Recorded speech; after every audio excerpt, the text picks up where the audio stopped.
నువ్వు డెవలప్ అవుతున్నావు కదా, మరి మందిరం డెవలప్ అవ్వద్దా? పరిచర్య డెవలప్ అవ్వద్దు? ఇది డెవలప్ అయితేనే నీవు డెవలప్ అయ్యాయి. దేవునికి స్తోత్రం.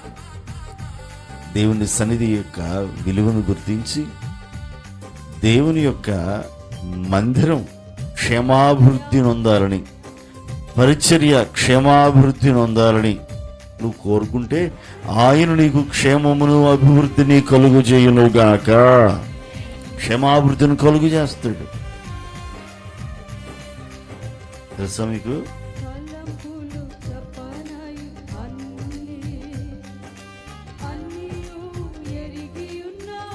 ఈమె సారీపుతలు ఆ స్త్రీ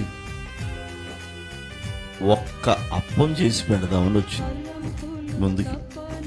ఏం చేస్తాం అని అన్నట్టుగా ఒక అప్పం, ఒక చిన్న అప్పం ఉన్నదాంతో ఒక అప్పం చేసి తీసుకొని వచ్చి సేవకునికి ఇచ్చి,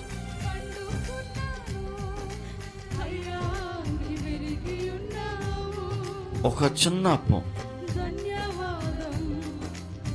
దేవుడు 3.5 సంవత్సరాలకు సరిపడేటట్లుగా వారిని పోషించాడు.